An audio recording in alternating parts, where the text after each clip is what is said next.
हाँ भाई, ना तो ये मॉर्निंग वॉक है और ना इवनिंग वॉक, और तुम फिर भी हमें यहाँ ले आए।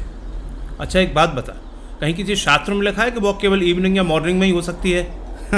ये बात भी सही है, शास्त्रों में तो नहीं लिखा तो हुआ। फिर ठीक है ना, तेरे पास टाइम था, मेरे पास टाइम था, बुला लिया तुझे, टहल रहे हैं, क्या हो गया इसमें? हाँ भैया माना, वैसे भैया तू डॉक्टर है, तुझे तो हर बात में अपना लॉजिक फिट करना है। भैया मैं ही पागल हूँ, तुझसे बड़बड़ाता रहता हूँ हैं, तुझे तो बात ही करना बेकार है। अरे अब कहाँ रह गया भाई? इन पत्तों को देख रहा था। ऐसा क्या खासा इन पत्तों में? देख, ये पत्ते अभी कितने हरे हैं, जब पतझड़ का मौसम आएगा ना, सारे सूख जाएंगे। भाई ये तो प्रकृति का नियम है। तुझे नहीं लगता इंसान की जिंदगी इन पत्तों जैसी है? जब जिंदगी में खुशियां होती हैं तो आदमी इन पत्तों की तरह हरा भरा दिखता है, जब तकलीफें आती हैं तो आदमी इन्हीं की तरह सूख जाता है, सब खत्म हो जाता है। भाई महोदय, आपका हो गया हो तो अब टहल लें। हाँ चल चल। एक तो यार ये गर्मी में टहला दिया, ऊपर से ये फिलॉसफी और झाड़ रहा है। अच्छा एक बात बता। हाँ बोल। तू कोई ऐसी बात है जो मुझसे छुपा रहा है? अरे नहीं यार, कुछ नहीं है। देख, मैं काफ़ी दिन से नोटिस कर रहा हूँ, ये तेरा पत्तियों को देखकर रुक जाना, आसमान को देखना, चिड़ियों को देखना, बहकी बहकी सी बातें करना। पहले तो तू ऐसा नहीं करता था। अरे यार कुछ नहीं है, तुझे ऐसा ही लग रहा है। देख आज तुझे बताना पड़ेगा, और अगर आज तू नहीं बताएगा ना तो अपनी दोस्ती खत्म। अच्छा अच्छा ठीक है, अब ये चाय की दुकान आ गई, चाय तो पी लें। चल चल ठीक है। लेकिन एक शर्त पे बताऊंगा। क्या? चाय के पैसे तू देगा।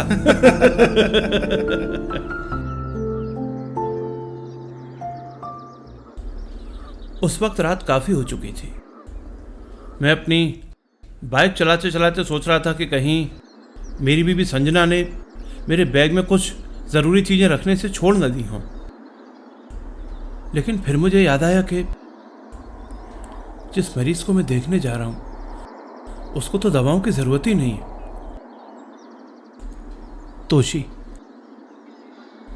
तोशी नाम था उसका, 32 साल की उम्र थी।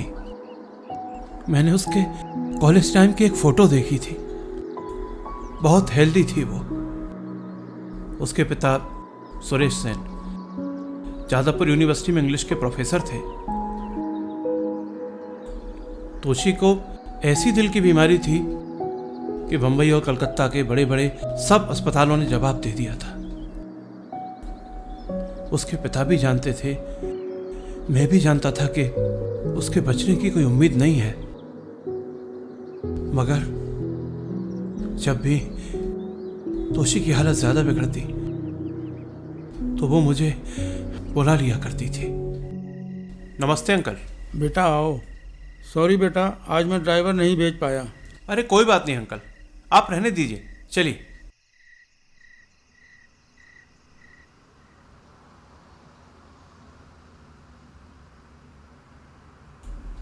तोशी की हालत दिन पे दिन बिगड़ती जा रही है अंकल। जानता हूँ बेटा, एक बाप के लिए इससे बुरा और क्या हो सकता है कि वो अपनी बेटी को रोज मरता हुआ देखे। तो उसी के जन्म के साथ ही इसकी माँ हम सबको छोड़कर चली गई। तो उसी के सिवा मेरा कोई सहारा नहीं है, और अब ये भी। I am sorry uncle, I am extremely sorry. कोई बात नहीं बेटा, कोई बात नहीं। अनुराग बेटे, मेरी तुमसे एक रिक्वेस्ट है। बताइए ना अंकल, क्या बात है? मुझे कोई फर्क नहीं पड़ता लोग क्या कहेंगे, क्या सोचेंगे, क्या समझेंगे। मैं तो बस इतना जानता हूँ कि जब तुम यहाँ आते हो तो इस असहनीय पीड़ा में भी मेरी बेटी के चेहरे पे मुस्कुराहट आ जाती है। वो इस असहनीय पीड़ा में भी, इतनी तकलीफ में भी अपने चेहरे पे इस पीड़ा को नहीं आने देती।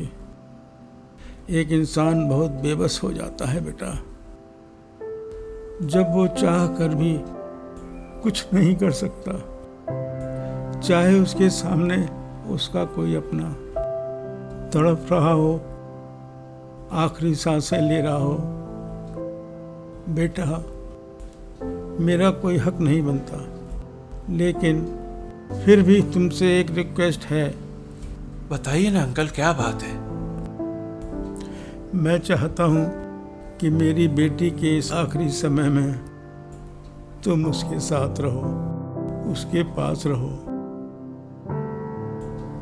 मैं जानता हूँ तुम्हें यह बहुत अजीब लग रहा होगा, लेकिन एक बेबस बाप की तुमसे हाथ जोड़कर विनती है।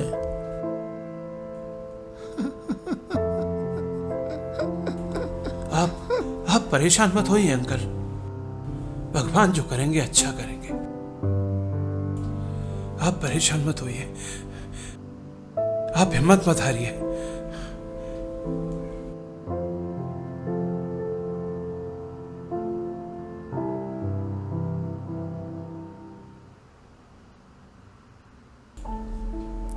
आ गए आप? जरा देर और करते तो मैं मर ही जाती।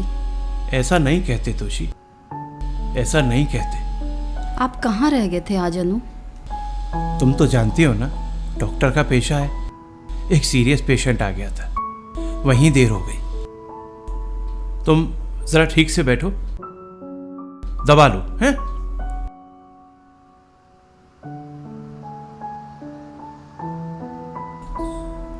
दवा वक्त पे लेने से मौत टल जाएगी क्या? मैंने कहा ना, तुम ठीक हो जाओगी, बिल्कुल ठीक हो जाओगी। पता है, मुझे जिंदगी में सबका प्यार मिला, पिताजी का, दोस्तों का, पर एक प्यार ऐसा भी होता है जो इन सब से अलग होता है। उसकी कशिश ही अलग होती है। उसमें प्यार करने वाले का हाथ में लेते ही मन सिहर जाता है, जिंदगी खूबसूरत लगने लगती है। और वही प्यार मुझे आपसे हुआ है अनु। तो क्या हुआ, मैं कुछ महीनों में। अच्छा ये बताओ, आज कविता नहीं सुनोगी? ज़रूर, और वो गाना भी। अच्छा ठीक है, सुनाता हूँ।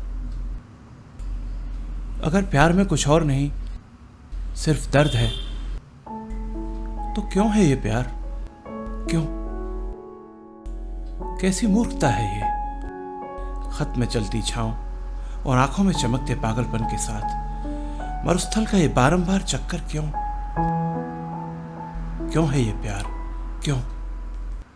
गाना नहीं सुनाओगे? अच्छा ठीक है। जागे नजारे, जागी हवाएं, जब प्यार जागा, जागी फिजाएं, हो पल भर को दिल की दुनिया सोई नहीं है। तुम भी साथ में गाओ ना। सागर किनारे दिल ये पुकारे, तू जो नहीं तो मेरा कोई नहीं है हो, सागर किनारे।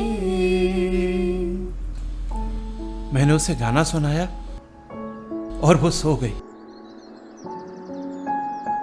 उसके हाथ में एक कागज का टुकड़ा था, शायद मुझे देने के लिए।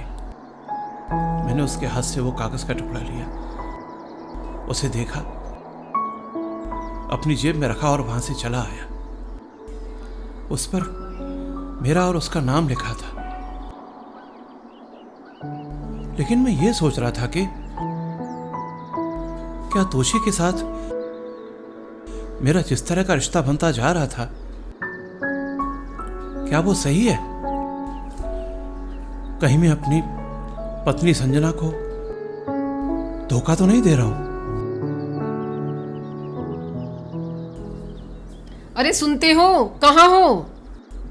हाँ, क्या है? अरे थोड़ी मदद करा दीजिए। ऐसी कौन सी खबर आ गई अखबार में जो अखबार हाथ से छूट ही नहीं रहा? अरे तुम भी ना, न चैन से चाय पीने देती हो, न अखबार पढ़ने देती हो। आ रहा हूं। आह, देखो, लगा ली ना तुमने फिर से। कब से कह रहा था कि थोड़ी देर रुक जाओ, पर तुम किसी की सुनती हो? जैसे कि आप बहुत सुनते हैं। दर्द हो रहा है मेरे। मैं अभी दवा लेके आता हूँ। नहीं नहीं, रहने दीजिए। बैंडेज है मेरे पास, लगा लूंगी अब। अरे लेकिन लगती रहती है रोज, लगा लूंगी मैं।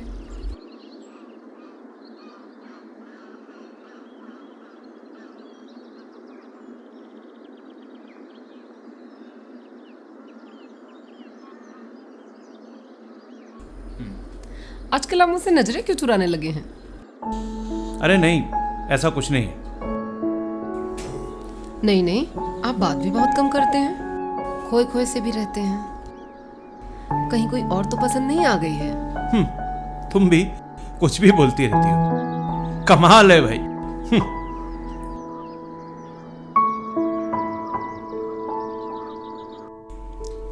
उस दिन के बाद संजना मुझ पर पहले से ज्यादा नजर रखने लगी थी।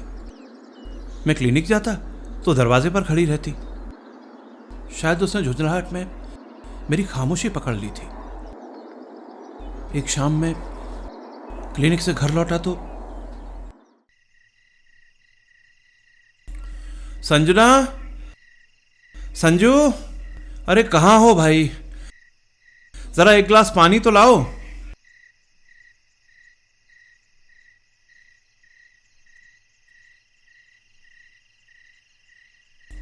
क्या बात है?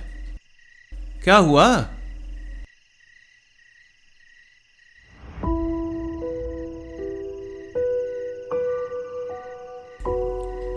दुनिया में खामोशी से बड़ा कोई इंतकाम नहीं होता। संजना उस शाम मुझसे खूब सवाल जवाब करती, चीखती चिल्लाती, तो मेरे पास भी मौका होता उसे समझाने का, उसे मनाने का और शायद उसे झुठलाने का भी। लेकिन उसने खामोशी इस तरह इख्तियार कर ली थी कि मेरे पास सिवाय शर्मिंदा होने के और कोई रास्ता नहीं था। कपड़े साफ करते वक्त मेरी कमीज से संजना को जो कागज के टुकड़े मिले थे वो सारी हकीकत बयां कर रहे थे। उसने आसपास के लोगों से सेन साहब के ड्राइवर का नंबर पता किया जो अक्सर मुझे लेने आता था, और वहां उसे किसी ने बता दिया कि मैं सेन साहब की बेटी तोशी का इलाज कर रहा हूं।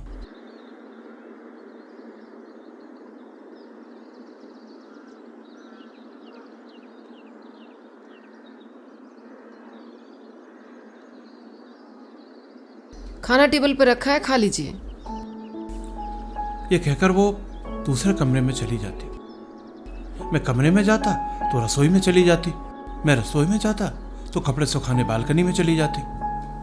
यूं तो बिस्तर पर हम दोनों के बीच कुछ करवटों का ही फासला था, मगर ये फासला दिन पे दिन गहरा होता जा रहा था। उसने खामोशी इस तरह ओढ़ दी थी कि मुझे चुभने लगी थी। हालांकि मैं जानता था कि उसे पता है कि मैं उसे धोखा नहीं दे सकता, लेकिन फिर भी उसकी नाराजगी जायज थी। मैंने उससे बात करने की एक आखिरी कोशिश की। एक सुबह क्लिनिक जाने से पहले मैंने चाबी छुपा के रख दी थी। सोचा था कि जब वो आकर चाबी देगी तो इतना तो कहेगी कि यहीं तो रखी है, आपको कुछ मिलता भी है। लेकिन ऐसा नहीं हुआ। वो आई, मैं उसे देख रहा था। उसने चाबी निकाली और मेरे हाथ पर रख दी। अरे संजू, संजू, अरे चाबी नहीं मिल रही यार क्लिनिक की, पता नहीं कहां रख दी तुमने।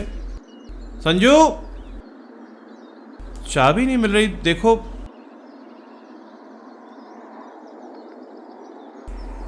अरे मिल गई तुम्हें? मैंने चाबी आपको ड्रॉअर में छिपाते देख लिया था।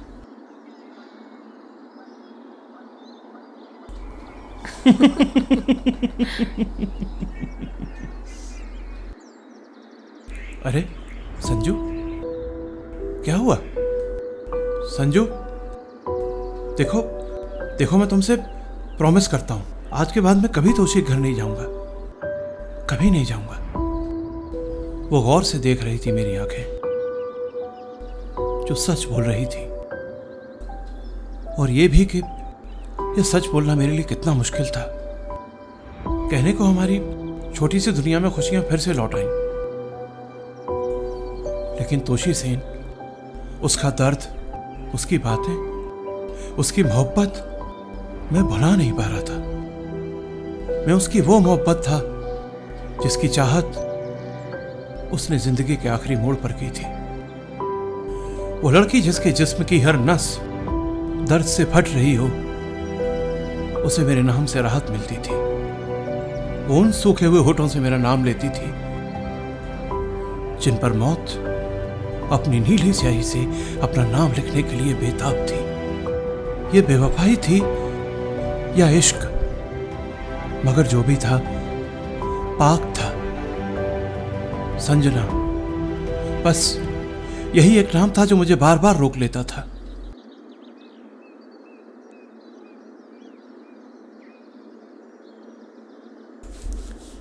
नमस्कार डॉक्टर साहब।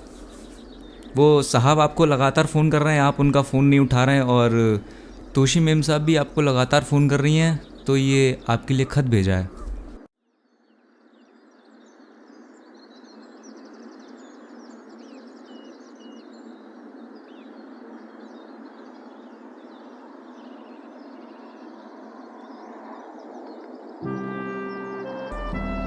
मौत के बाद क्या होता है नहीं पता, लेकिन जो भी होगा इससे कम भयानक होगा।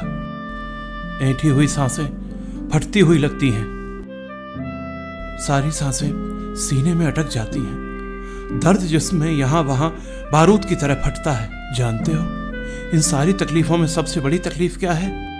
वो है आपका ना होना। एक मरती हुई प्रेमिका की आखिरी ख्वाहिश पूरी कर जाइए ना। आइए, मुझे फिर से एक गीत सुना चाहिए। और हाँ, एक आखिरी ख्वाहिश और।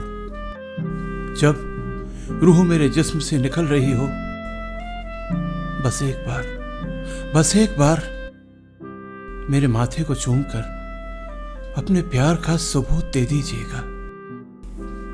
आपकी मरती हुई प्रेमिका तोशी सेन।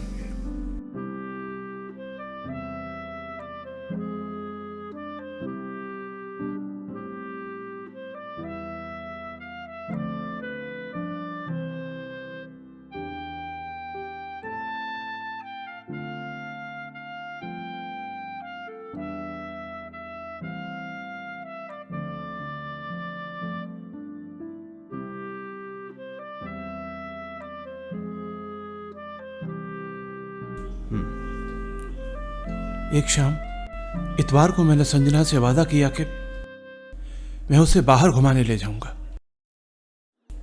देखो भाई, प्रोग्राम बिल्कुल फाइनल है। पहले हम लोग बोटिंग के लिए चलेंगे, उसके बाद रेस्टोरेंट में चलकर खाना खाएंगे। चाइनीज नहीं खाएंगे पर। अरे यार, ये डॉक्टर साहब, मालिक साहब ने भेजा है। तोशी मैम आखिरी सांसें ले रही हैं, जल्दी चलिए। आई एम सॉरी संजना, मुझे जाना होगा। वो कोई बात नहीं, आपका वहां जाना ज्यादा जरूरी है। हम फिर कभी चलेंगे। चलो चलो।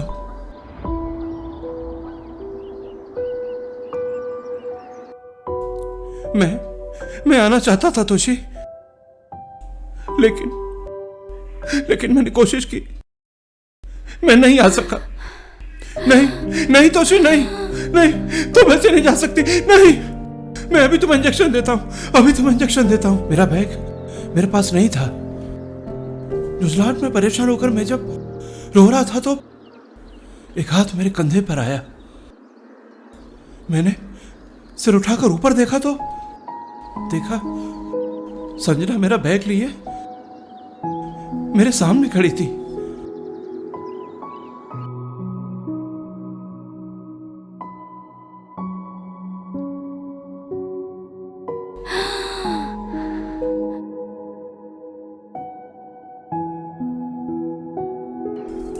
संजना गौर से देख रही थी मेरे आंसू।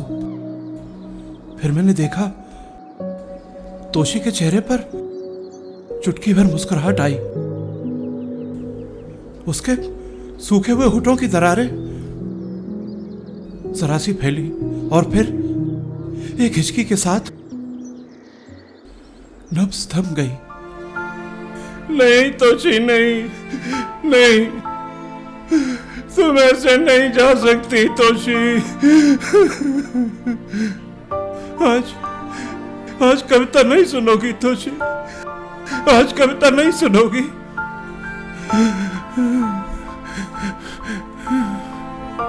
कमरा बिल्कुल खामोश था।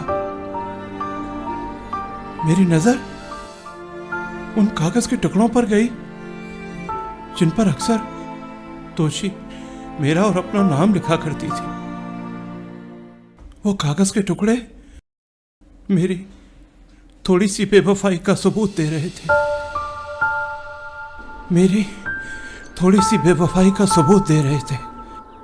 नहीं अनु, संभालो अपने आप को। तुम्हें पता है, तोशी मुझसे जब भी मिलती गाना सुना करती थी। तुमने वो गाना सुना है? अच्छा, मैं तुम्हें गाकर सुनाता हूं। लहरों की तरह यादें दिल से टकराती हैं,